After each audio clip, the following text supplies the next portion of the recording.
I quickly come to find out that they had absolutely zero documented processes, zero KPIs, and zero training in place. What's up, agency owners? Jason Swenk here with another episode of the Smart Agency Masterclass, a podcast for the digital agency owner that wants to scale and grow their agency faster. And on today's episode, I have an amazing individual where we're going to talk about how to get your team to follow the process that can scale you faster and improve profitability. And so let's go ahead and jump into the show.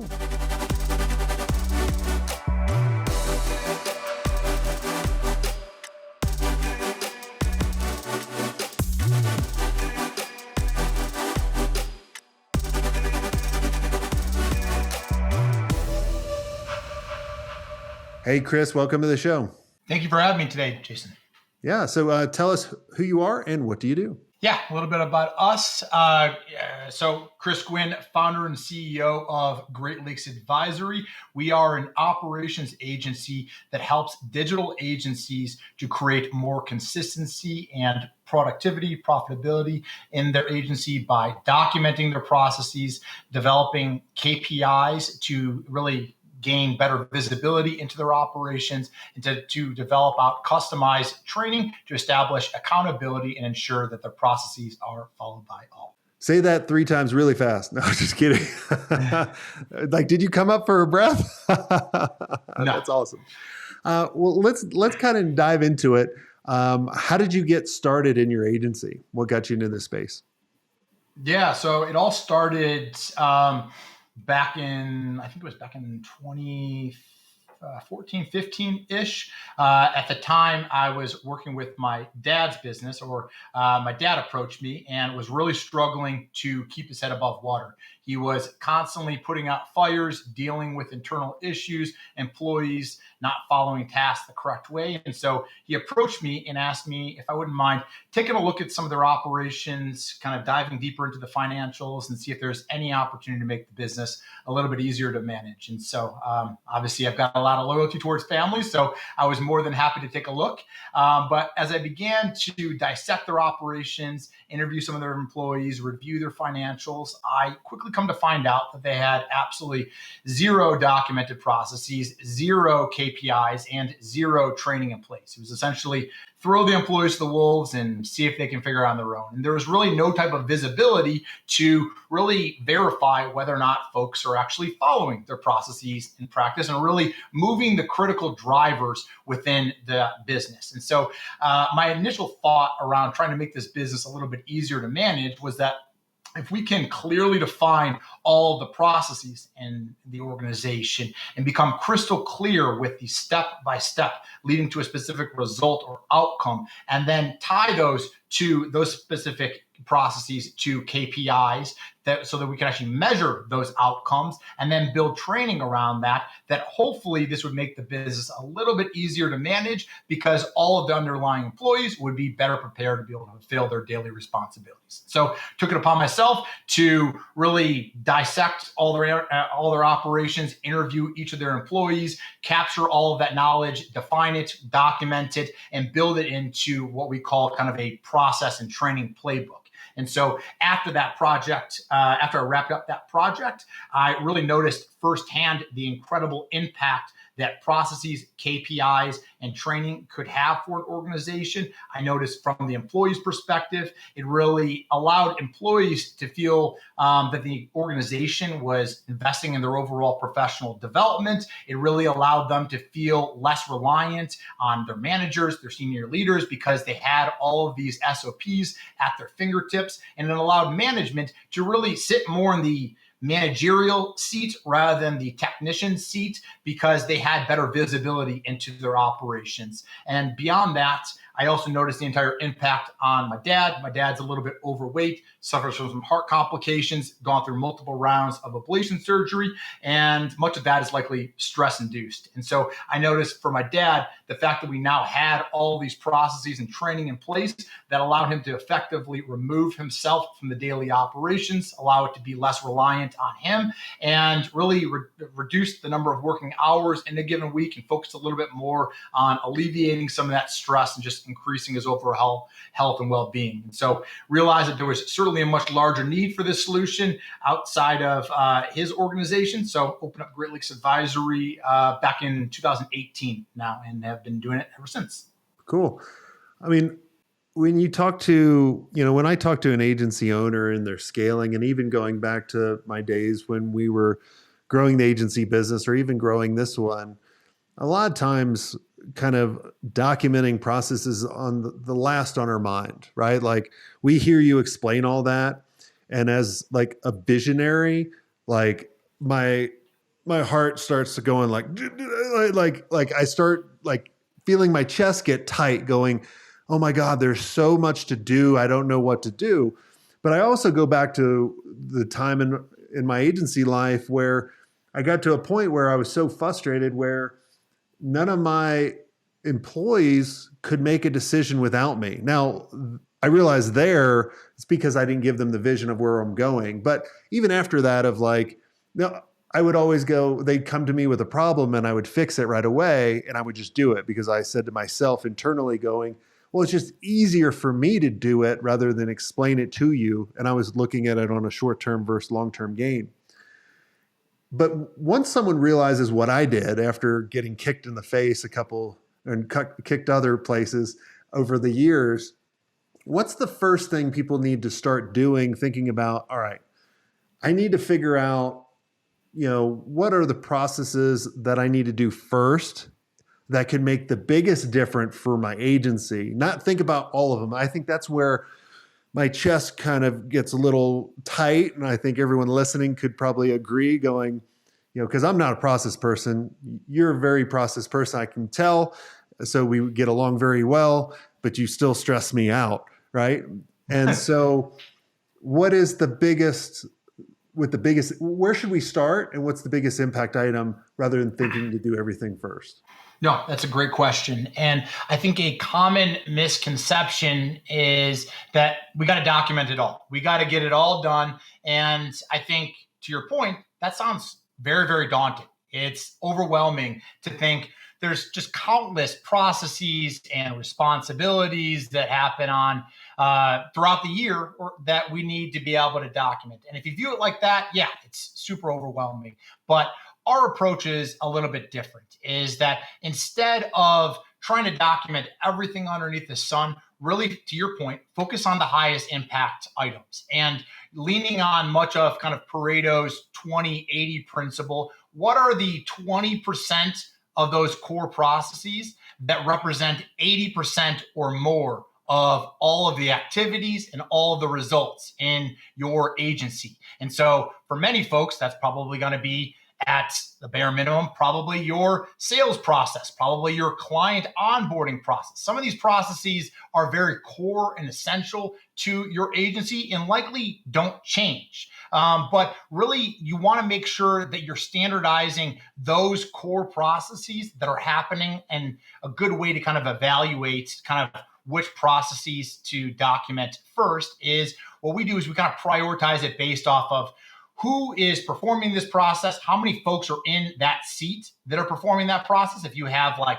50 folks performing this one process, well, that's going to rank higher than the one process that's only performed by one person. So one, rank it by priority by head count, and then the frequency that that process is being performed. If this is an ad hoc process, maybe performed maybe once a year, maybe occasionally, maybe quarterly, that's probably going to rank a little bit lower on the priority list compared to the processes that are performed every single day or maybe every single week. And so I would look at it from that lens and really looking at what's going to create the large impact. And not to say that you can't document it all eventually, but sometimes these processes do have a tendency to actually change as the business evolves. So I would highly encourage and recommend only focusing on that 20%. And if you're, I guess, very eager to document everything, you can certainly knock it all out. But we really highly just encourage just that 20% because it does, to your point, it does evolve, it does change. And it's really just essential just to standardize that core part that really drives the highest activity results. So people listening going, okay, cool. I want my operations person to start documenting their onboarding process.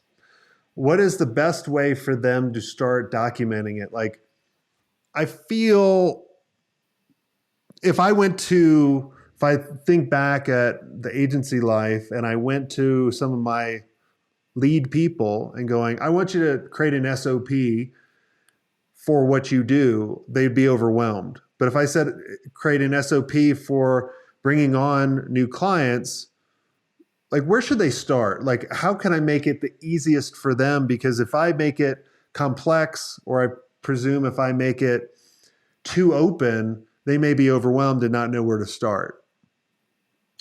Yeah, and for any of your listeners here today, I'm happy to offer a complimentary session for everyone here to be able to help you to identify those core processes and also teach you our framework to be able to, that's super easy to use so that you can actually get started at documenting your processes. But the way that we use it, and just to kind of provide a brief glimpse into what it looks like, is one, you just want to first start by identifying those core processes. So that's really kind of your list of priorities, and break it down by each of the different departments. So some folks might do only SEO, some folks might do more comprehensive SEO, PPC, maybe some email or some social media marketing. Kind of every agency is a little bit different, but break it down by each of your different departments and really identify what are probably the 3 to 5 core essential processes. And just maybe look at it from the lens of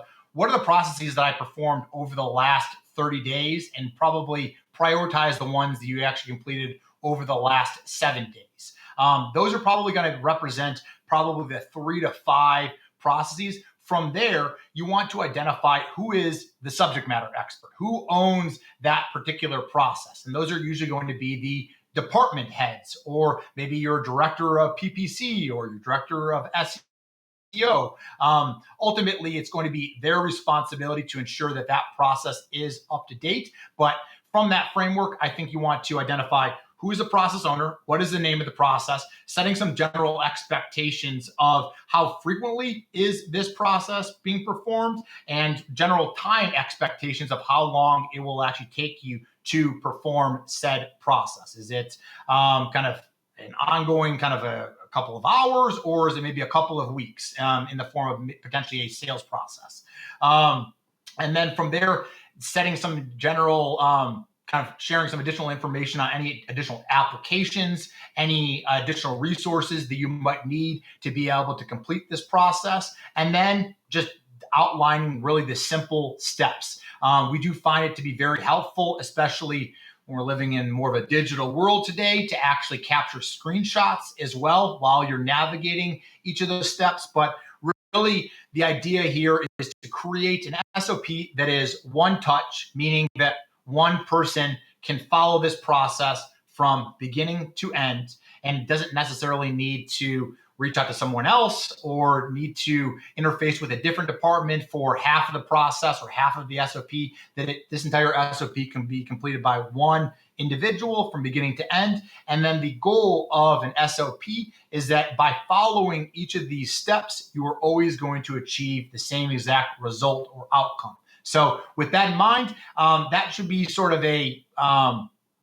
sort of a qualifying criteria on whether or not we need to create a process. Is if the process is constantly produces a different outcome every single time, it might not necessarily warrant creating an SOP. But there's other processes, such as your client onboarding or your employee onboarding or employee offboarding, or setting up a Google ad campaign or Meta campaign that should be very consistent and will always achieve the same exact result or outcome. Is there any particular technology that you recommend to people about documenting processes?